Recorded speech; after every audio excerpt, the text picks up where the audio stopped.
into the sun as well. Hello, welcome back to Roy's Workshop. Today I have a slight issue with Priscilla of the Discovery. Priscilla.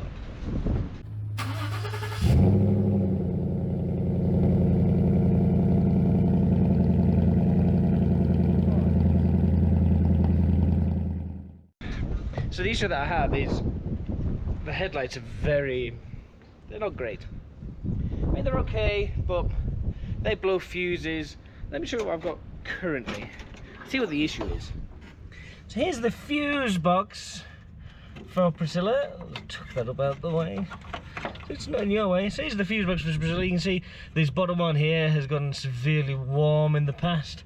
And you see this top one here is this one is the headlight fuse on this car. It's backwards, I don't know why. This is the side lights. And you can see that it's severely melted. This is obviously a slight issue. Let me just grab you the fuse. So for me to use it at night, I had to make a fuse. And actually I'm prepared to start filming. So here we go. Here is fuse number one, the ultimate sin of making your own fuses. Just a bit of wire twisted over itself. And you can see how hot this has got. Because it's melted the copper in places. I've made another one. I've made a new one. Better continuity. But that is the issue that I have. And these headlights that are in here, they're not great. They're okay. But I know they could be better. So what did I do? I did what any self-respecting good guy does, car guy. He goes online and buys the cheapest pair of LED headlights from Amazon. So I've bought these so you don't have to. Look at these. They got the E mark. I guess that's legit. These are them. Oh yeah, these are for a Jeep JK. That's what they're sold as. But I think they're the same. Find out in a minute. So what I'm going to do is disconnect, take off the grille, take out the headlights, and I'll show you the wiring. And all I'm going to do is, rather than fix the wiring in the fuse box, because that's logical, I'm going to fit headlights that have less draw, so they're not pulling so many amps through that little fuse. And that'll fix it, won't it? Who knows? We will see. But I'll make a start and we'll get this done and dusted, hopefully relatively quickly. But Priscilla at the moment is running really well. Steam cleaned it. Found a steam cleaner at work, steam cleaned it, and it came up quite well. I can't show you that because I can't show you where I work. But yeah, she come up really well, really pleased with it, and it's a lot of schmoo came out. Anyway, back to the balls. Let's get rid of all this. So as it's blowing a hoolie today, and it's all gone wrong, may as well say this is probably how you do it on quite a number of classic cars. How to change it to LED. Excuse me. So what I've done, this is your classic 7-inch headlight from classic cars. Obviously it's on the FJ. It's the same on Land Rovers, Minis I think are smaller, but quite a lot of classic, certainly British classic cars. It's held in place by this screw and this screw, and there's a hook down here. That's how you get your adjustment, left, right, up and down. And then there's this chrome plated ring which locks it in place. There's 3 places. Mine's held in by 2 because it's sketchy. You undo these 2 and then the ring pops off. You can then remove your old halogen headlight, ping, and then all I've done is plug this one in, line it up. Headlights have these notches, so there's a notch there, there's a notch there, and these correlate to these notches here to make sure it's fitted incorrectly and you get the right alignment. Put the beauty ring back on, like so, and then with the beauty ring put back on, you might just call it a beauty ring. It's in there. This ring only goes on one way. Pull off the plastic. Job's a fish. I would turn it on, but there's no fuse in there and I've got the other one to do. So I'll crack out the other one. And adjustments. Adjustments, good point. My adjusters are buggered. Why? Because of the big burly ball in the sky. So this one adjusts your left and right, and this one adjusts you up and down. So even from here, I can see that this headlight is pointing this way too much. So I need to tighten this one up to pull it that way a bit. However, because of the big burly ball, this adapter down here has naturally fractured and buggered off. So what I'll do is I'll find a nut, and I'll just use a nut because there's a spring here, so it's keeping tension on this. I'll put a nut behind the grill so it can pull against that and hopefully get a better headlight alignment. But I'll crack out there, I'll smash out the other one. Job will be a fish. Well, they're on. You can probably tell by the length of this video it didn't take long to do. It's only 10 screws, if that. It's too including taking the grill off for me.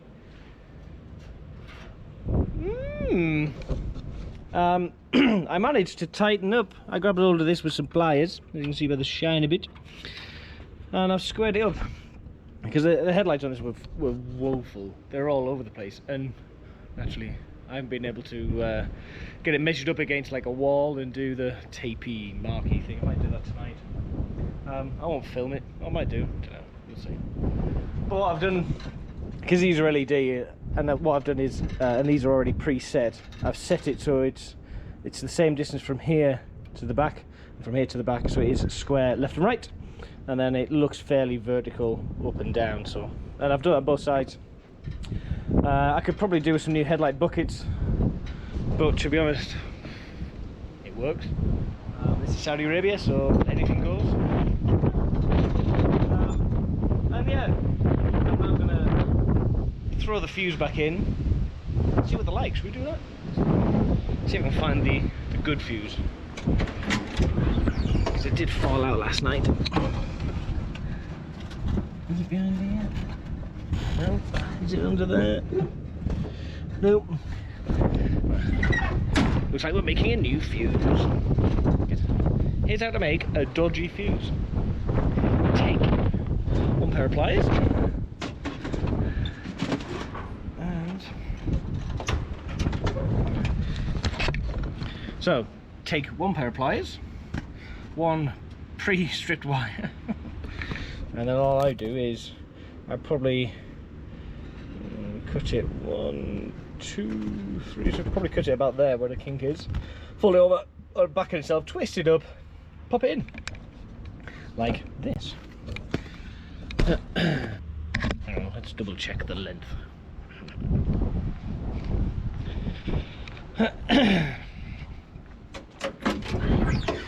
Right in here, let's take a fuse out. Here. Oops. It's about 1 inch. So go from there, add a bit more for the radius. Flies are out in force today. So I've bent it about the same length as the fuse. And now I'm going to grab hold of either end. There's a bit of excess, but that's fine. And just twist it away. I know electricians out there are going, oh my god, what are you doing? Don't do this, this is really dangerous. And yeah, you're dead right. Don't do this to your car, just let me do it to Priscilla, because Priscilla don't care. Pop your bare wire back in, trim off the excess because we want to do a good job.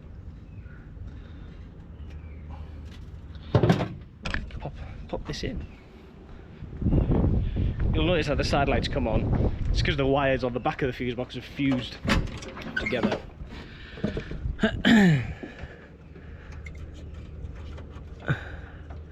So that's that in there now, nice and safe.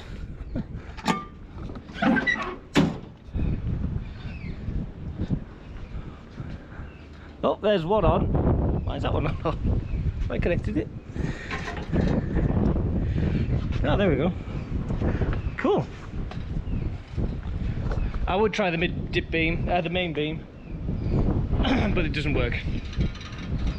And I would try the side lights on the lights. They don't work. No problem. They look alright though. Quite bright. And yeah, please don't buy these. These are probably horrible headlights. You can see the light that's still on in the dash?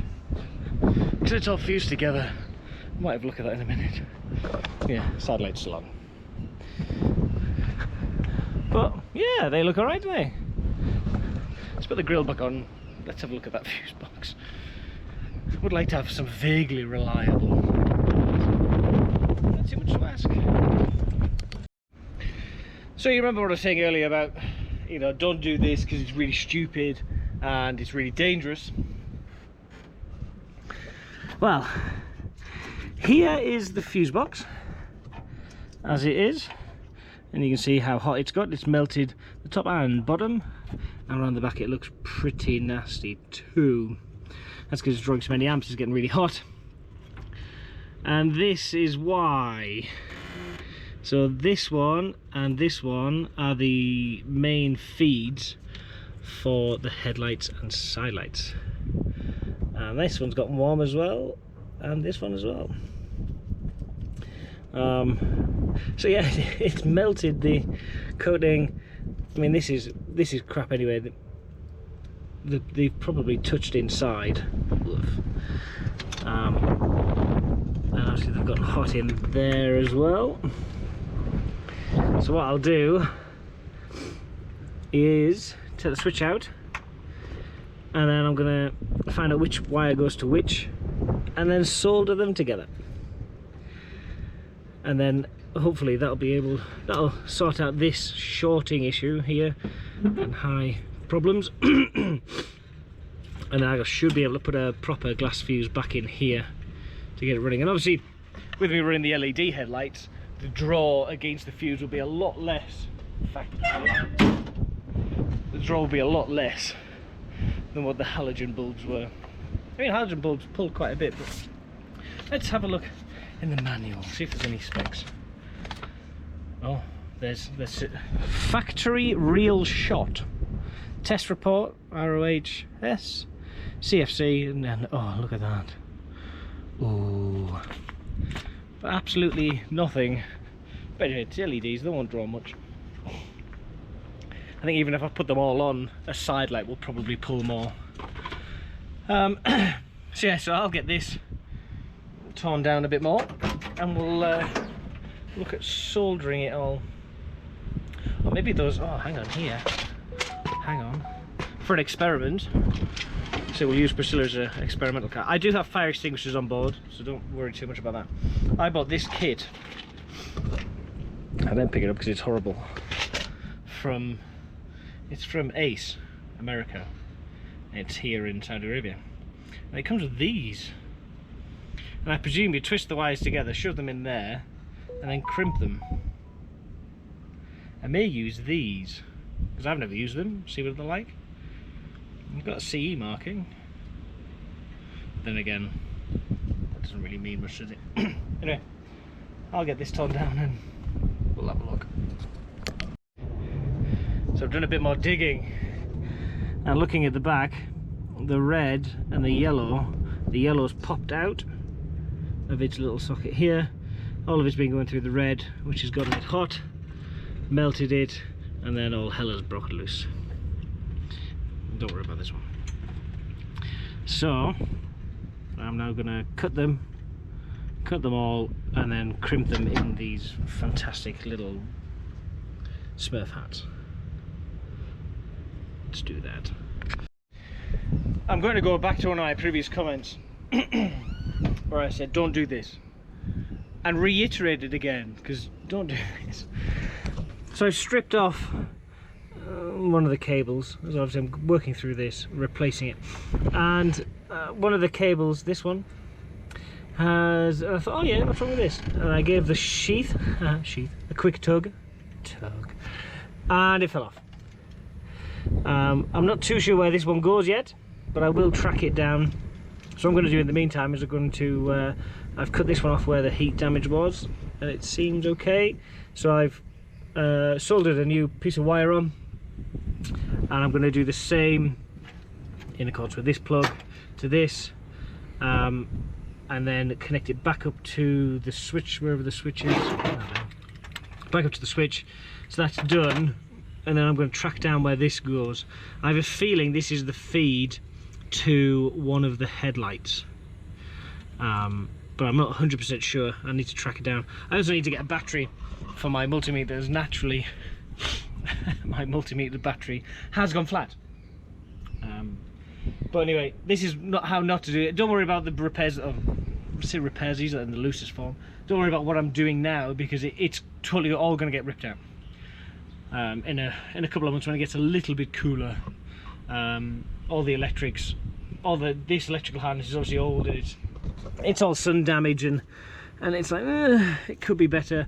Like the indicators don't work, the main beam doesn't work, the flash doesn't work. Horn does, but the battery's disconnected, and it's just crap. And rather than me trying to repair and patch all the other ones, we've bought 2 looms, one for Priscilla, one for Dave. We're going to rip them out and refit them with new ones. So yeah, don't worry too much. I know that you may comment below and just tell me I'm an idiot, and you're not wrong. But don't worry, it's not forever. I'm going to carry on and repair, use it again in the loosest form, and then get this back up and running to some form of serviceability. Because I quite like this car, and I'd like to use it at night with my new headlights. It still runs, it's just got no lights. Back to it. I figured I should really film an ending to this video. Let me show you. Oh, I've taken the roof off. Chased the cat out of the bloody car. It's all gone wrong. So these are some cables that I've put in. One of them's like side lights, which I don't really use. And the other ones I've reconnected to wires, but when I put power to them, they don't do anything. I found one cable that ran from the fuse box right the way to the passenger driver's side light, and it was crispy all the way through. So I put a link in, and now the taillights don't work and the dash light doesn't work. So, and the idea of me doing the loom in a couple of weeks is now progressed somewhat, so I'm going to put the loom in fairly soon, because I can't be doing it'd be nice to have indicators and everything else. So to that end, I'm pleased with the headlights. Let's see if they work. Oh yeah, look at that. Oh, look at that. It looks better in person when it doesn't film. But anyway, I'm going to end this one here, and I'll if I film any more or do any updates on this, I will let you know. I probably won't film rewiring this one, because I'm going to be doing it at work and I can't film there, which it's better for me, obviously, for not for you, but I'll show you what I've done afterwards. So yeah, thanks so much for watching. Stay safe out there. Drop a comment below on what you think of Priscilla, what you think I should do. Should I leave the roof off permanently? Maybe. The weather's okay at the moment. I'll do an update on the Discovery soon, let you know what's going on with that. But yeah, thanks so much for watching. Stay safe. Take care. Bye now. Bye.